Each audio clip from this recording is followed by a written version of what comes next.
Si vous avez décidé de venir vivre, travailler ou investir en Italie, vous aurez sans doute entendu parler du code fiscal.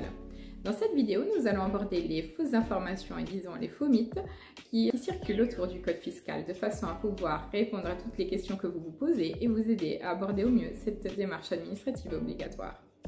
Moi, je suis Jessica d'Aller en Italie, la première agence qui vous aide à vous expatrier, trouver un emploi, investir en Italie.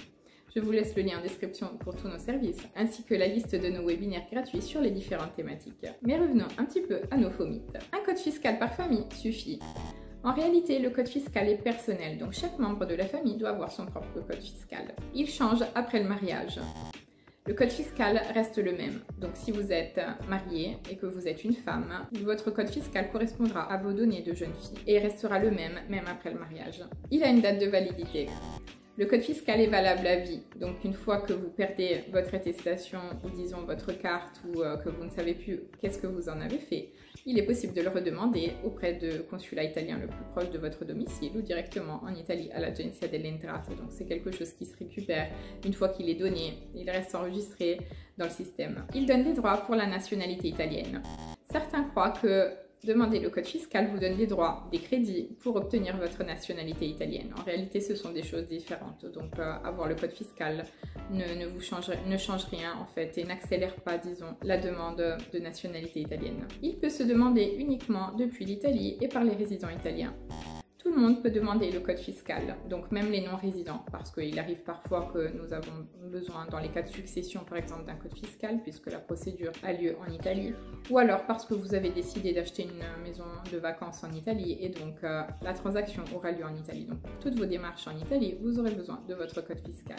Résident ou non résident. D'ailleurs, une fois que l'on demande le code fiscal, ceci nous oblige à payer des impôts en Italie. En réalité, ce n'est pas le code fiscal en soi qui vous oblige à payer des impôts en Italie, c'est votre situation.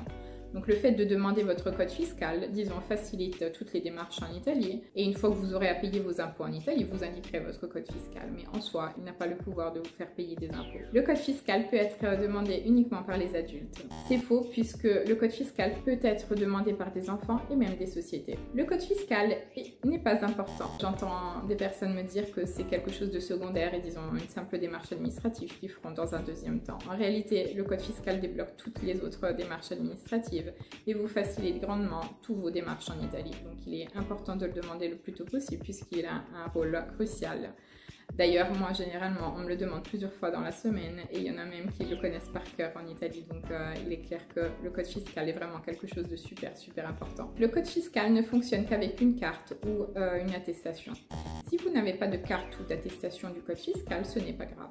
Il suffira de donner votre code, donc de le lire ou en tout cas de l'avoir écrit quelque part pour que celui-ci fonctionne. Il suffit que, disons, la personne à qui vous le donnez le tape dans le système, finalement, pour que vous soyez retrouvé sur le sol italien. Le code fiscal est secret. Parfois, les personnes hésitent à donner leur code fiscal parce qu'ils ont peur que ce soit quelque chose de secret et disons qu'il ne faut pas divulguer. En réalité, le code fiscal est la chose qu'on vous demandera le plus souvent possible avec aussi votre adresse, votre numéro de téléphone et votre mail. Et donc, c'est quelque chose qui n'est pas du tout secret, donc qui est nécessaire pour vous identifier sur le territoire italien. Voilà un petit peu ce que je voulais vous dire sur le code fiscal. Donc, disons que pour récapituler un petit peu tout ce qu'on s'est dit aujourd'hui, le code fiscal est nécessaire pour toutes vos démarches en Italie. Donc, il se demande au consulat italien le plus proche depuis l'étranger ou directement à l'Agenzia delle Entrate en Italie. On peut le demander pour vous de façon à pouvoir vous simplifier la vie et disons faciliter ces démarches. Donc n'hésitez pas à nous contacter pour qu'on s'occupe de votre code fiscal. Il sera nécessaire pour toutes vos démarches en Italie. Donc sachez qu'en Italie, le code fiscal est vraiment demandé dans tous les bureaux. Donc que vous ayez besoin d'acheter une carte SIM, de demander votre résidence, d'ouvrir un compte bancaire, de vous inscrire sur les agences intérimaires par exemple, et postuler à des offres d'emploi, à la pharmacie, disons vraiment partout, le code fiscal est demandé. Donc plus tôt vous le demandez, plus simples seront vos démarches en Italie. Parce que généralement, donc, le consulat en soi vous dit qu'il faut au maximum 1 mois pour obtenir votre code fiscal selon les périodes. Donc effectivement, cela peut être plus long, parfois plus court, mais en tout cas, plus tôt vous le demandez, mieux c'est. Au moins, une fois que vous l'avez, de toute façon, comme on a dit, il est valable à vie, donc autant l'avoir pour que vous puissiez aborder sereinement toutes les autres démarches. Si vous avez des questions ou des choses, disons des doutes encore qui persistent, n'hésitez pas à les écrire dans les commentaires. Moi, je vous retrouve du coup au prochain webinaire dédié soit à l'expatriation, soit à l'achat immobilier pour qu'on puisse approfondir les différentes thématiques. Et moi je vous dis à la prochaine vidéo, à bientôt.